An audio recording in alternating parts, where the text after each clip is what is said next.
छत्तीसगढ़ के जितने भी स्टूडेंट हैं, आप सभी स्टूडेंट को मैं बताना चाहता हूं कि छत्तीसगढ़ में पटवारी के 300 और हॉस्टल अधीक्षक के 390 पदों पर आपका 2022 में भर्ती होने वाला है। और इस संबंध में सभी जानकारी आप सभी को मैं बताऊंगा कि पटवारी के लिए और हॉस्टल अधीक्षक के लिए जो है शैक्षणिक योग्यता क्या रहता है, आयु सीमा एज लिमिट कितना रहता है और वेतन आपको कितना मिलेगा पटवारी और हॉस्टल वार्डन में, चयन प्रक्रिया सिलेक्शन जो है आपका किस तरह से होता है और आवेदन शुल्क आपको कितना देना पड़ता है, सिलेबस एंड एग्ज़ाम पैटर्न आपको बताऊंगा कि पटवारी का सिलेबस जो है कैसा रहता है, हॉस्टल वार्डन का सिलेबस जो है कैसा रहता है। और छत्तीसगढ़ व्यापम पटवारी और हॉस्टल दोनों के लिए आप जो है कौन से बुक से आपको पढ़ाई करना है, जिससे आप जो है पटवारी और हॉस्टल अधीक्षक के एग्ज़ाम को अच्छे से समझ पाएंगे और एग्ज़ाम को क्लियर करने में आपको जो है बहुत ही आसानी होगा। और आपको आवेदन कब से करना है और आवेदन करने की लास्ट डेट कब है, सभी चीज़ें आपको अच्छे से एक्सप्लेन करूँगा। तो आप लोगों से रिक्वेस्ट करना चाहता हूँ, क्योंकि मैं आप लोगों के लिए बहुत मेहनत से वीडियो बनाता हूँ। एक वीडियो बनाने में बहुत ज़्यादा मेहनत लगता है,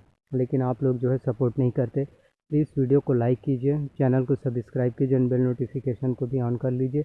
और इस वीडियो का लाइक का टारगेट है 200, प्लीज़ 200 लाइक ज़रूर कीजिए, क्योंकि मेहनत से वीडियो बनता है। एक वीडियो बनाने में बहुत ज़्यादा समय लगता है। ये आप ही लोगों के लिए हम लोग बनाते हैं, क्योंकि आप लोग इससे मोटिवेट हो सके और सभी जानकारी जो है आपको मिल सके। तो वीडियो को कंटिन्यू लास्ट तक ज़रूर देखना और अपना सपोर्ट जो है बनाए रखना। और अब आपको मैं बताता हूँ पटवारी और हॉस्टल अधीक्षक के लिए शैक्षणिक योग्यता क्या रहता है। तो इसके लिए शैक्षणिक योग्यता की बात करें तो आपका जो है 12वीं पास होना चाहिए और उसके बाद जो है आपका कंप्यूटर में 1 वर्ष का डिप्लोमा होना चाहिए, चाहे आपने DCA किया हो, PGDCA किया हो या फिर ITI कोपा किया। और बहुत से स्टूडेंट का ये भी डाउट रहता है कि कई लोग बोलते हैं कि ग्रेजुएशन वाले ही पटवारी और हॉस्टल वार्डन के लिए अप्लाई कर सकते हैं। तो ऐसा बिल्कुल भी नहीं है। वो दूसरे स्टेट में, जैसे कि राजस्थान में जिनका ग्रेजुएशन कंप्लीट हो गया वही स्टूडेंट पटवारी और हॉस्टल वार्डन के लिए अप्लाई कर सकते हैं। लेकिन अभी पटवारी के लिए भर्ती के लिए आप 12वीं पास और आपके पास कंप्यूटर के 1 वर्ष का डिप्लोमा है तो आप जो है अप्लाई कर सकते हैं। आयु सीमा की बात करें तो आपका जो है मिनिमम एज लिमिट 18 वर्ष आपका होना चाहिए, फिर आप जो है अप्लाई कर सकते हैं। और आपको जो SC ST OBC कैटेगरी हैं उनको एज लिमिट में जो है छूट दिया जाता है। वेतन की बात करें तो पटवारी के लिए हमको जो है 22,000 रुपये आपको 21 से 22,000 रुपये पर मंथ मिलेगा। और हॉस्टल वार्डन के लिए भी आपको 23 से 24,000 रुपये पर मंथ आपको देखने को मिलेगा। अब मैं आपको बताता हूँ कि छत्तीसगढ़ व्यापम पटवारी और हॉस्टल अधीक्षक के लिए आपको जो है कौन कौन से बुक से पढ़ाई करना है, जिससे आप एग्ज़ाम को क्रैक कर पाएंगे। यकीन मान के चलिए जितने भी बुक्स मैं आपको बताऊंगा उन सभी बुक्स को लेकर यदि आप पढ़ाई करते हैं तो आप निश्चित तौर पर एग्ज़ाम को क्रैक ज़रूर कर पाएंगे। क्योंकि जो मैंने बुक सेलेक्ट किया और आप लोगों को बता रहा हूँ वो भी बहुत ही स्टैंडर्ड और अच्छी बुक है। आप उन बुक से जो है अच्छी से तैयारी जो है कर सकते हैं। फिर आपको बताऊँगा सिलेबस और एग्ज़ाम पैटर्न के बारे में। तो सबसे पहले मैं आपको बताता हूँ छत्तीसगढ़ हरिराम पटेल सर का जो है छत्तीसगढ़ विशिष्ट अध्ययन के लिए कंपटीशन एकेडमी का जो है छत्तीसगढ़ विशिष्ट अध्ययन, ये बुक जो है आप ले सकते हैं। दिल्ली IAS एकेडमी का छत्तीसगढ़ी भाषा आप जो है ले सकते हैं। और टूटेजर ट्यूटोरियल्स का आप जो है प्रतियोगिता सारांश जो है ले सकते हैं। और उसके बाद मैं आपको बताता हूँ करंट अफेयर्स के लिए जो है आप विकास परक का मासिक पत्रिका ले सकते हैं। और साथ ही आप जो है अर्जुना का करंट अफेयर्स भी ले लीजिए, क्योंकि करंट अफेयर्स बहुत ही ज़्यादा इंपॉर्टेंट होता है किसी भी एग्ज़ाम को क्रैक करने के लिए। तो करंट अफेयर्स के लिए विकास परक और अर्जुना के करंट अफेयर्स से आपको जो है पढ़ाई करना है। और बात करते हैं सामान्य ज्ञान के लिए, तो सामान्य ज्ञान के लिए आप जो है टूटेजा का सामान्य ज्ञान और प्रतियोगिता सारांश, जैसे कि मैंने आपको बताया, हरिराम पटेल सर का छत्तीसगढ़ विशिष्ट अध्ययन आपको लेना है। समग्र छत्तीसगढ़ के लिए जो है आप हिंदी ग्रंथ एकेडमी ले सकते हैं, ये बहुत ही अच्छा बुक रहता है। और विकास परक का मैं आपको बता दिया CG करंट अफेयर्स के लिए। और उसके बाद India and world current affairs के लिए आप जो है प्रतियोगिता दर्पण ले सकते हैं, जो मंथली मैगजीन रिलीज़ होते हैं वो आप जो है ले सकते हैं।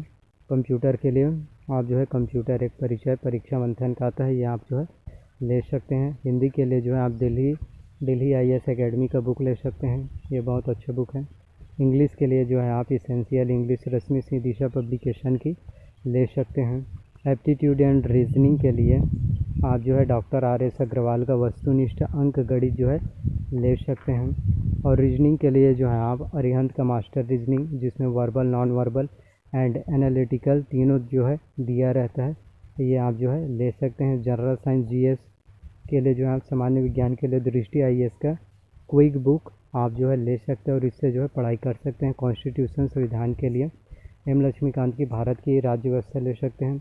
इंडियन हिस्ट्री के लिए प्रतियोगिता सारांश ट्यूटोरियल्स का ले सकते हैं। जो CGPSC भारत के इतिहास यहाँ आप ले सकते हैं, क्योंकि भारत के इतिहास जो है आपका व्यापम में भी और CGPSC में भी और चाहे आपका UPSC में भी हो, सभी में आपका जो है बहुत अच्छे से काम आता है।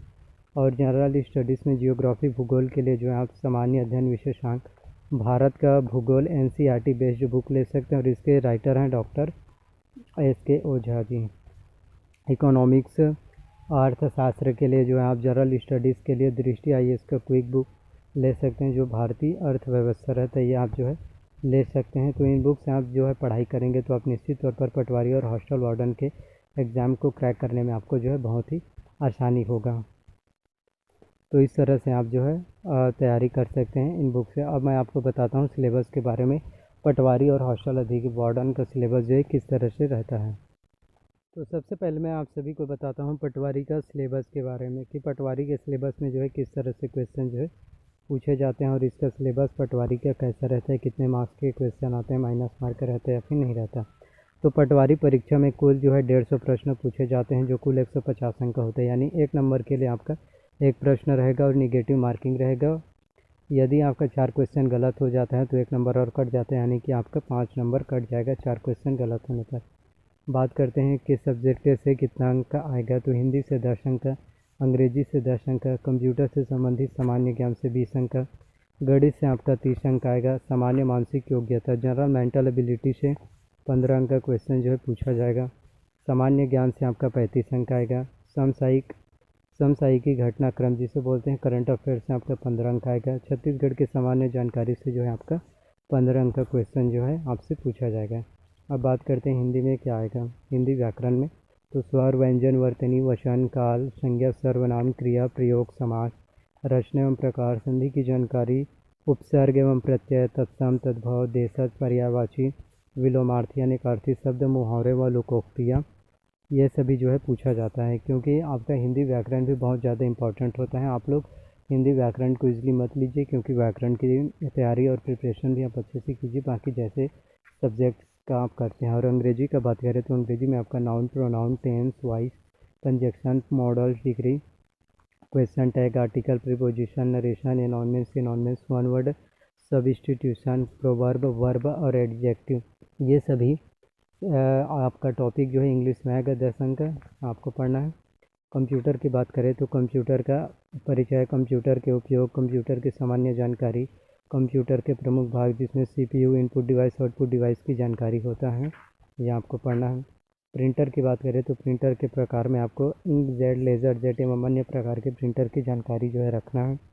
ऑपरेटिंग सिस्टम की आपको जानकारी होना चाहिए, जिसमें आपका MS ऑफिस में MS word, MS excel, MS PowerPoint और MS एक्सेस की जानकारी जो है होना चाहिए।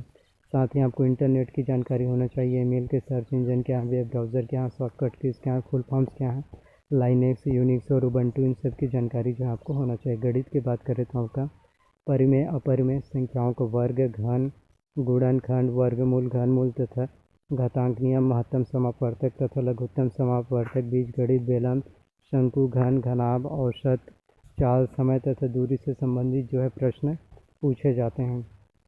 और सामान्य मानसिक योग्यता से 15 अंक आता है, सामान्य ज्ञान से 35 अंक, समसामयिकी घटनाक्रम 15 अंक, छत्तीसगढ़ की सामान्य जानकारी से 15 अंक आता है। तो ये सभी आपका पटवारी का सिलेबस एंड एग्जाम पैटर्न रहा। और सिलेक्शन प्रोसीजर की बात करें तो इनमें जिनका मार्क्स बहुत अच्छा आता है उनका जो है सिलेक्शन होता है, उसके बाद आपका इंटरव्यू होता है, फिर आपका जो है सिलेक्शन हो जाता है। और मैं आपको बताता हूँ हॉस्टल अधीक्षक का सिलेबस जो है कैसा रहता है। अब बात करते हैं छात्रावास हॉस्टल अधीक्षक के सिलेबस की। तो इसमें जो है 150 प्रश्न पूछे जाते हैं, जो कुल 150 अंक के होंगे। इसमें भी सेम रहता है कट ऑफ, 4 क्वेश्चन गलत यानी 1 नंबर आपका और कट जाएगा, माइनस मार्क रहता है इसमें। लेकिन अलग रहता है कि कंप्यूटर से इसमें 20 अंक आया है तो इसमें 50 अंक आता है। तो कंप्यूटर से 50 अंक प्रश्न पूछा जाएगा, हिंदी से 10 अंक, अंग्रेजी से 10 अंक, सामान्य ज्ञान से 20 अंक, समसामयिकी घटनाक्रम से 20 अंक, छत्तीसगढ़ की सामान्य जानकारी से 20 अंक का प्रश्न पूछा जाएगा और गणित से भी 20 अंक आएगा। इसमें सबसे ज़्यादा हॉस्टल वार्डन में ये इंपॉर्टेंट रहता है कि आपको कंप्यूटर में 50 में से 25 मार्क्स आपको लाना अनिवार्य है। यदि आप 50 मार्क्स से में 25 मार्क्स से नहीं लाते तो आप एग्ज़ाम से डिसक्वालीफाई हो जाएंगे, भले ही किसी सब्जेक्ट में कितने ही अच्छे नंबर आपके क्यों ना हो। आपको 25 नंबर लाना अनिवार्य है। और जैसे कि पटवारी का जो सिलेबस रहता है कंप्यूटर का, हिंदी का, इंग्लिश का, सभी का सेम ही रहता है, बस थोड़ा सा अंतर रहता है कि इस सब्जेक्ट से इसमें थोड़ा ज़्यादा अंक का पटवारी से पूछा जाता है बस। तो इस तरह से क्वेश्चन आपका सिलेबस जो है आपका रहता है पटवारी और हॉस्टल अधीक्षक के लिए।